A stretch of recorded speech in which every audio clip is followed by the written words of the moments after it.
Some people find it morbid. I don't know how you feel, but I love the color. So pretty. It was my grandfather who first introduced me to my butterflies. I was a rather hyperactive child, so life with my parents would go by very fast. But when my grandfather sat me down, he would take his time in talking about his butterflies with me. He would tell me how he found the butterflies and where, and after a while, he taught me how to perform the taxidermy on them myself. They were mostly caught during his travels in Africa, stories which reeked of colonial Britain. As his mind and body started to go, he had the helper send me a package. It was a case full of his favorite butterflies. Some of the pins inside the case had come loose, so most of the butterflies had fallen into a mush in the corner. The colors from them mixing together like some sticky rainbow palette crime scene. All of the still beauty there, all of those memories my grandfather had cherished, that color and life, just smashed into nothing. It happened in the hospital the next day. He was a drained husk when they let me in to see him. Like, all of his fluids had been removed and were being recycled for someone else, just swirling around in some tank.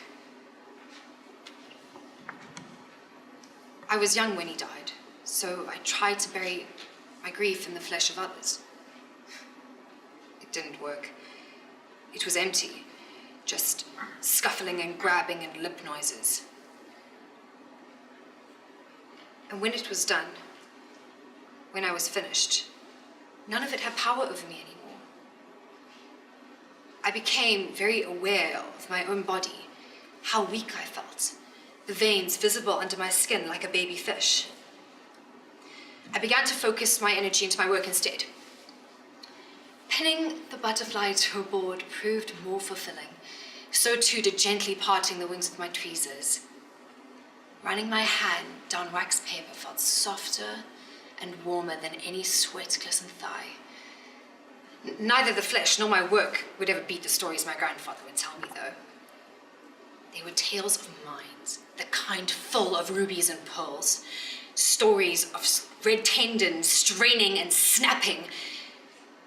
Thundering zebra hooves in the jungle canopy. Mud and human sacrifice, mud under fingernails. Sweat down the barrel of a gun, jungle sorcery. Popping skin and crispy bone and bowls of blood, salt and water and lips. Of prehistoric slave women writhing gently on furs, waiting for sweaty bronze explorers to consume their beauty.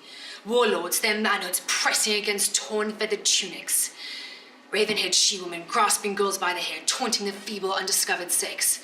Spears in flame, prize women, true women for the blood-anointed tribe king.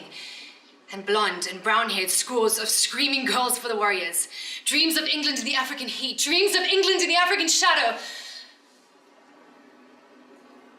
But all of that will have to wait. I don't know if my work will ever truly give me what those stories that he told me. Those tales which told an essence of a time long past. Once forgotten or despised by most, and preserved it for me. While I'm fond of my butterflies, I'm trying my hardest now to bring some more exotic goods into my collection. I have a few lined up, but none acquired as of yet.